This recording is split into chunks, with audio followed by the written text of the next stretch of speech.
Hello everyone. మనం ఈరోజు ఈ వీడియోలో ప్రపంచంలోనే కోట్లాది మంది భక్తులు ఒక త్రాడు లాగటానికి ఎందుకు పోటీ పడతారు, ప్రతి సంవత్సరం కొత్తగా తయారు అయ్యే 3 రథాల వెనుక ఉన్న రహస్యం ఏమిటి, జగన్నాథుడు, బాలభద్రుడు, సుభద్రాదేవి ఎందుకు వేరు వేరు రథాల్లో ప్రయాణిస్తారు, ఈ వీడియోలో పూరి జగన్నాథ్ రథయాత్రలోని 3 రథాల చరిత్ర, వాటి విశేషాలు, ఆధ్యాత్మిక అర్థం గురించి తెలుసుకుందాం. మరిన్ని వీడియోల కోసం మా ఛానల్ని సబ్స్క్రైబ్ చేసి బెల్ ఐకాన్ని క్లిక్ చేయండి. మన భారతదేశంలోని ఒడిశా రాష్ట్రం పూరి జగన్నాథ్ ఆలయంలో జరిగే రథయాత్ర ప్రపంచంలోని అత్యంత ప్రాచీనమైన మరియు గొప్ప రథోత్సవాలలో ఒకటి. ప్రతి సంవత్సరం ఆషాఢ మాసం శుక్ల ద్వితీయ రోజున, అంటే ఈ నెల జూలై 16వ తేదీన జగన్నాథుడు, అన్నయ్య బాలభద్రుడు, చెల్లెలు సుభద్రాదేవి ఆలయం నుంచి గుండీచా ఆలయానికి 3 భారీ రథాలలో బయలుదేరుతారు. ఈ ప్రయాణం సుమారు 3 కిలోమీటర్లు ఉంటుంది.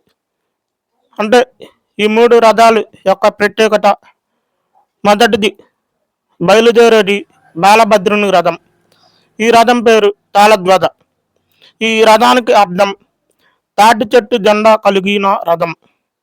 ఈ రథానికి ప్రత్యేకతలు ఏమిటంటే 14 భారీ చక్రాలు ఉంటాయి. సుమారు 44 అడుగుల ఎత్తు ఉంటుంది.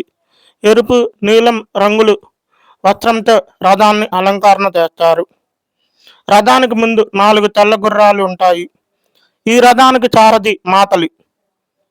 బాలభద్రుడు బలం, ధర్మం, రక్షణకు ప్రతీకంగా భావిస్తారు. రెండో రథం సుభద్రాదేవి. ఈ రథం పేరు దర్పదలనం. ఈ రథానికి అర్థం అహంకారాన్ని నాశనం చేసేది అని అర్థం. వీటి యొక్క ప్రత్యేకతలు ఏమిటంటే ఈ రథానికి 12 చక్రాలు ఉంటాయి. సుమారు 43 అడుగుల ఎత్తు కలిగి ఉంటుంది. ఈ రథం యొక్క అలంకరణ ఎరుపు, నలుపు రంగులతో చేస్తారు. రథానికి 4 ఎరుపు గుర్రాలు ఉంటాయి. ఈ రథానికి సారథి అర్జునుడు. ఈ రథం శక్తి, వినయం, దైవాకరుణకు ప్రతీకంగా భావించబడుతుంది. చివరిగా బయలుదేరేది జగన్నాథ స్వామి రథం. ఈ రథం పేరు నందిఘోష్. అర్థం ఏమిటంటే ఆనందాన్ని ప్రకటించే రథం. ప్రత్యేకతలు: అన్నిటికంటే ఈ రథానికి 16 భారీ చక్రాలు ఉంటాయి. సుమారు 45 అడుగుల ఎత్తు ఉంటుంది. ఎరుపు, నలుపు రంగులతో వస్త్రాలతో అలంకరణ చేస్తారు. రథానికి ముందు 4 నలుపు గుర్రాలు ఉంటాయి. ఈ రథానికి సారథి ధారకుడు. అంటే ఈ 3 రథాలలో అతిపెద్దది, అత్యంత వైభవంగా అలంకరించబడేది జగన్నాథుడి రథం. ప్రతి సంవత్సరం కొత్త రథాలు ఎందుకు తయారు చేస్తారంటే మన భారతదేశంలో చాలా దేవాలయాలలో రథం ఉంటుంది. దాన్ని ప్రతి సంవత్సరం బ్రహ్మోత్సవాలకు వినియోగిస్తూ ఉంటారు. కానీ పూరి ఆలయంలో ప్రతి సంవత్సరం నూతన రథాన్ని తయారు చేయాల్సిందే. ఈ రథాన్ని ఏ విధంగా తయారు చేస్తారంటే ఈ 3 రథాలను ప్రతి సంవత్సరం కొత్త కలపలతో మళ్ళీ నిర్మిస్తారు. ప్రత్యేకమైన చెట్టు కలపను మాత్రమే ఉపయోగిస్తారు.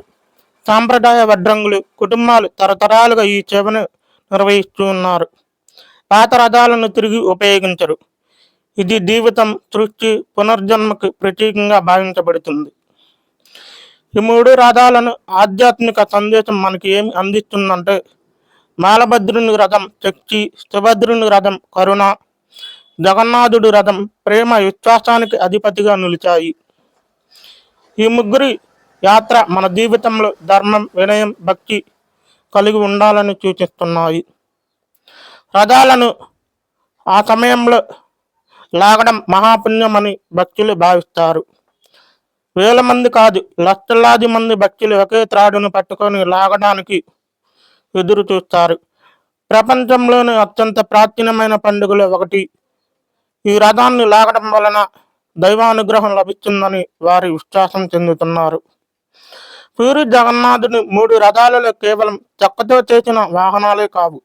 అవి భారతీయ సంస్కృతి, భక్తి, సాంప్రదాయం, శిల్పకళను సజీవ సింహాలుగా నిలుస్తూ ఉన్నాయి.